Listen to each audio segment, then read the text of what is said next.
Vous avez peut-être déjà essayé tous les régimes à la mode. Vous avez compté chaque calorie, pesé chaque portion, et pourtant, le poids ne bouge pas, ou pire, il revient dès que vous relâchez la pression. Ce sentiment de frustration, cette impression d'être piégé dans un cycle sans fin, est malheureusement courant, surtout après 60 ans, quand le corps semble obéir à des règles différentes.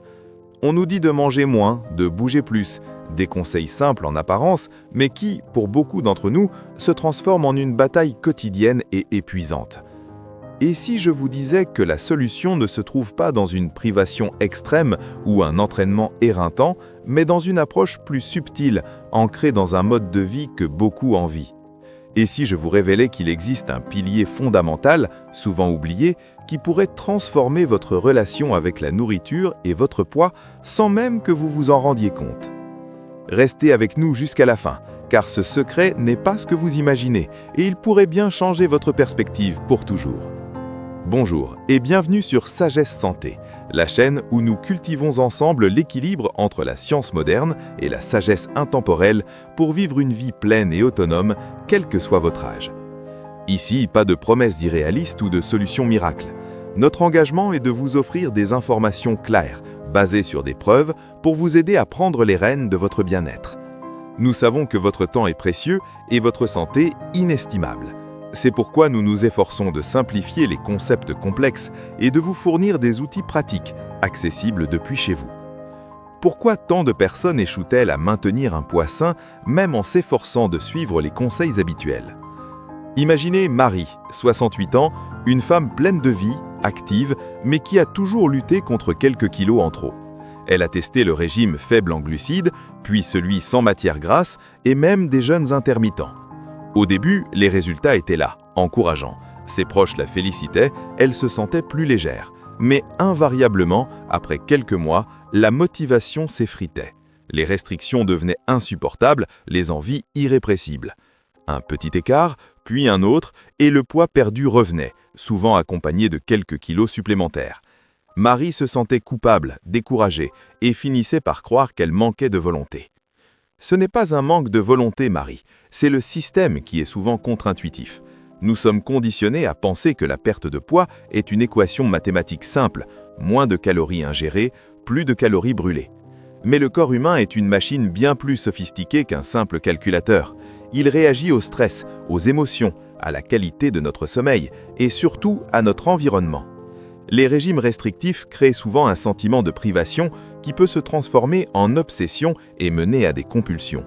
Le corps, perçu comme menacé par cette privation, peut même ralentir son métabolisme pour conserver ses réserves, rendant la perte de poids encore plus ardue.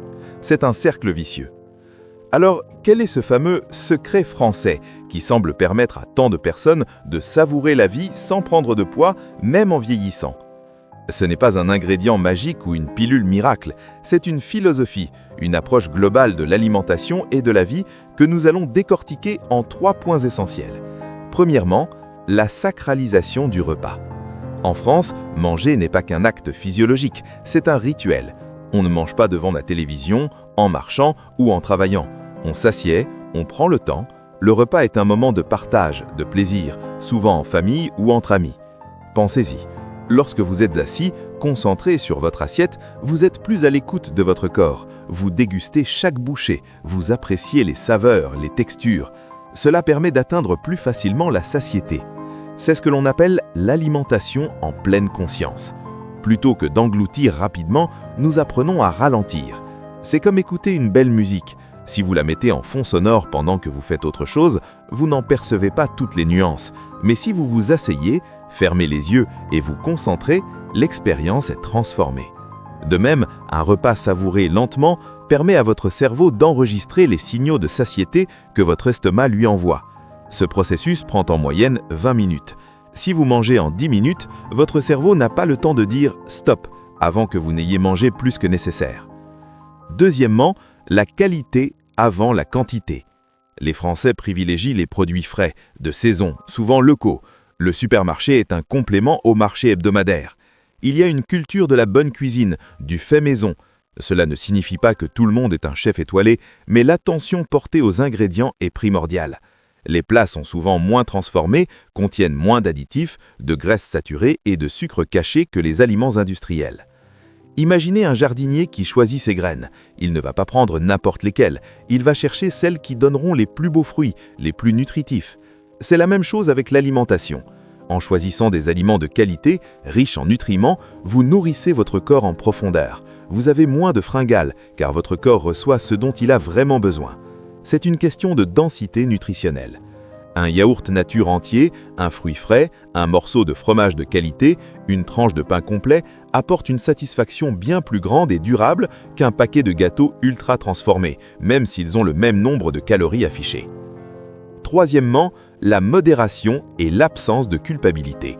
En France, il n'y a pas vraiment d'aliments interdits. Le chocolat, le fromage, le vin, tout est permis, avec modération. Il n'y a pas cette idée de bon ou de mauvais aliments qui génère de la culpabilité. Si vous mangez une part de gâteau, vous la savourez, sans remords, et vous reprenez une alimentation équilibrée au repas suivant. C'est une approche beaucoup plus saine psychologiquement. La culpabilité est une émotion toxique qui peut entraîner des comportements compensatoires, comme la suralimentation.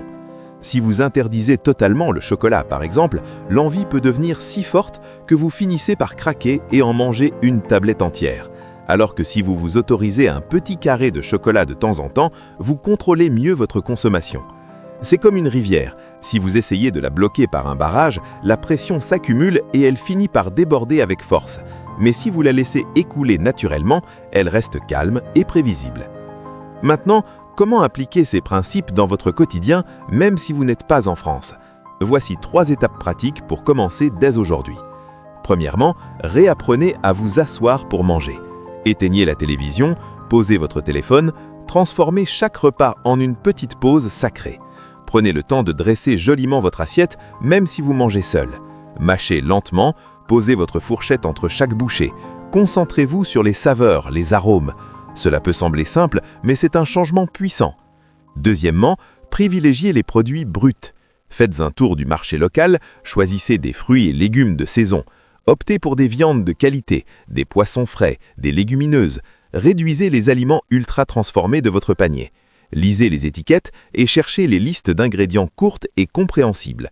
Vous n'avez pas besoin de devenir un expert en nutrition, juste de choisir des aliments qui ressemblent à ce qu'ils sont. Troisièmement, autorisez-vous le plaisir, mais avec discernement.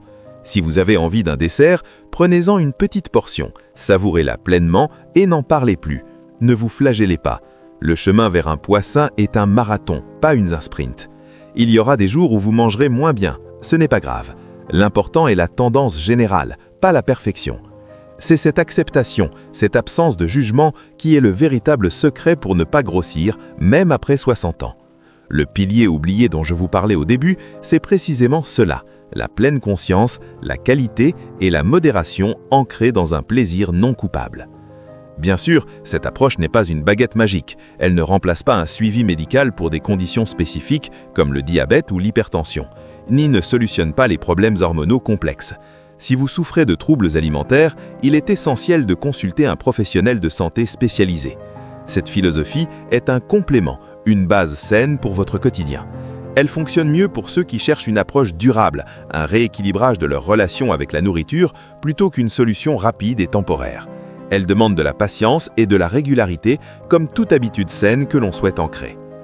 En résumé, le secret français pour une silhouette équilibrée réside non pas dans la privation, mais dans la valorisation du repas, la qualité des aliments et la modération sans culpabilité. C'est une invitation à retrouver le plaisir de manger en pleine conscience. Et vous, quelle est votre astuce pour maintenir un poids sain sans vous priver? Partagez vos expériences et vos réflexions dans les commentaires ci-dessous. Votre témoignage pourrait inspirer d'autres membres de notre communauté Sagesse Santé. Si ce contenu vous a éclairé et que vous souhaitez continuer à recevoir des conseils pratiques pour une longévité autonome et joyeuse, n'oubliez pas de vous abonner à notre chaîne et d'activer la cloche. Merci de votre fidélité et à très bientôt pour une nouvelle dose de sagesse.